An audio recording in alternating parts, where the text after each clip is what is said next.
Hey, what's up? Yesterday and today I made videos having to do with the evolution of the digestive system of a human, right?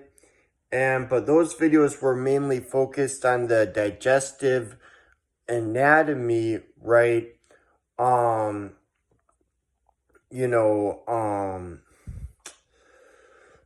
But there are other parts of the body which play a significant role in helping the digestive system of a human to do what it does, right? Such as the nervous system, right?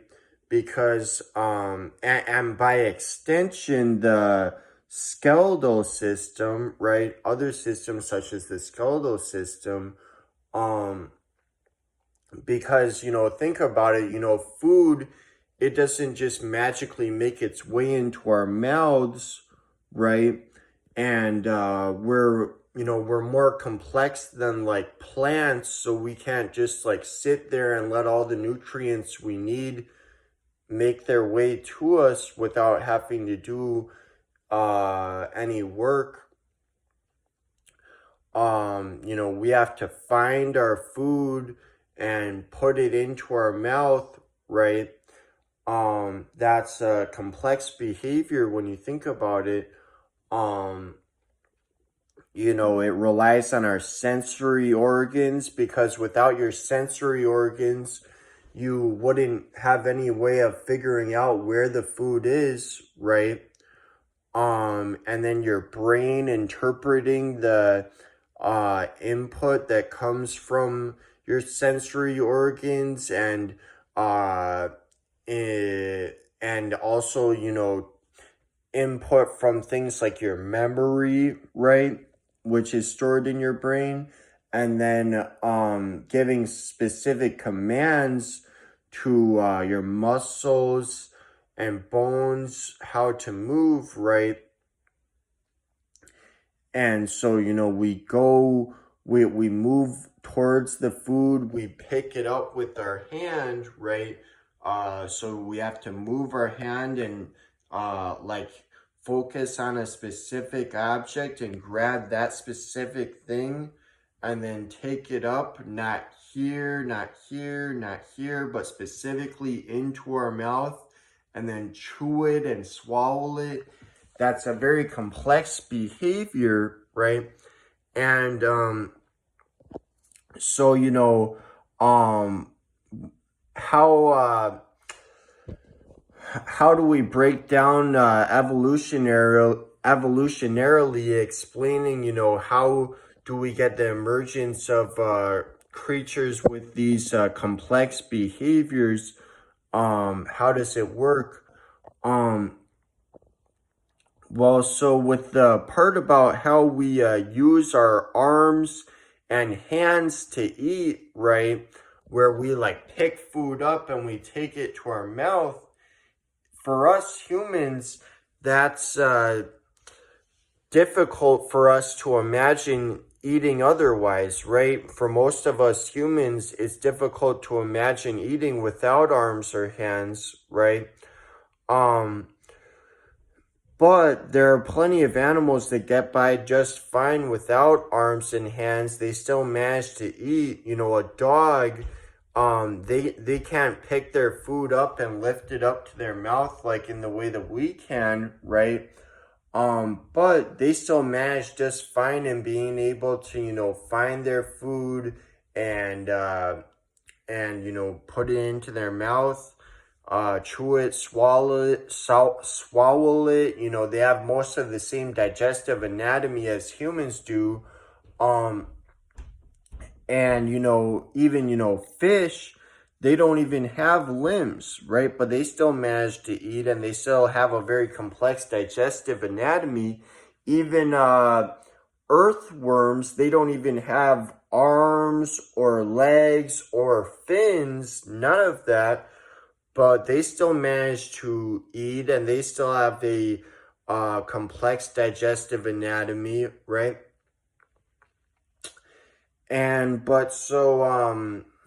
The fact that we use our arms and hands to eat, That's because we are primates, right? Other primates you will see eating the same way. I've got a lot of videos on my channel here that will show primates uh eating, right? And many of those videos I filmed by myself, by the way, right? At the zoo.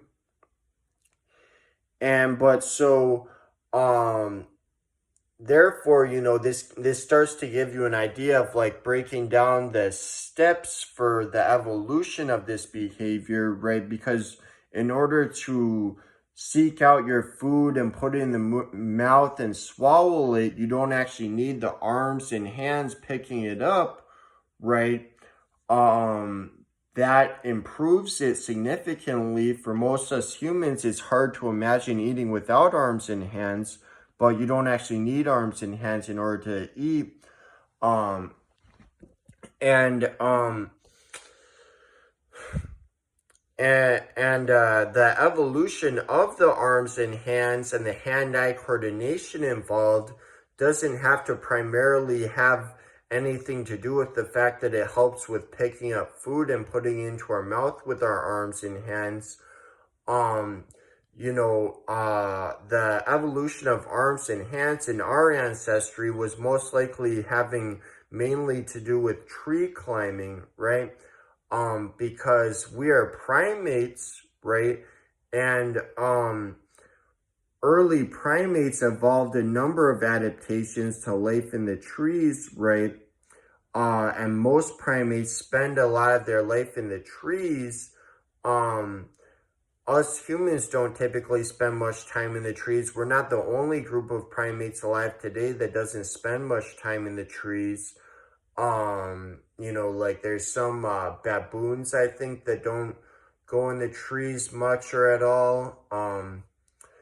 But most primates go up into the trees a lot, and so all primates have a lot of adaptations that help with life in the trees. Um, but so once you evolve arms and hands and the hand-eye coordination involved, if you already before that were a creature that seeked out food and tried to put it into your mouth, then to start using your arms and hands to pick up the food and put it into your mouth, that can come about mostly as a byproduct, right, of evolving arms and hands, right? Um, but it isn't actually necessary, right? And yeah, obviously our sensory organs have improved over time. I'll make some videos on that. And the better our sensory organs have gotten, the better we've been able to find the food that we need to eat. And our brain has improved, right? Um, you know, we have differing hormones that influence our behaviors. In our brain, we have dopamine, right? Much of the fundamental setup of the human mind is animalistic, right? Even though we like to think that that's the one part of ourselves that's different from animals, right? Because unless you're really ignorant, you're going to acknowledge that people have the body of an animal, but we like to think that at least our minds are not animalistic. And while our minds are greater than that of any, more intelligent, at least as far as we can tell, than any other creature alive, fundamentally our minds work in a very animalistic way, right? Dopamine, hormones like dopamine influencing our behavior, right? And this is part of why, people will struggle with addictions to various substances, right? It all comes back to our brain chemistry, which is very, very much like that of many other animals alive today, right? You know, and there's a lot of nerve connections influencing, uh, more nerve connections to different areas can allow, more, control over, different parts of the body, like the, uh, muscles and bones, right? Um, and so, yeah, but that's all I wanted to say about that stuff for now. That's all for now. See you guys.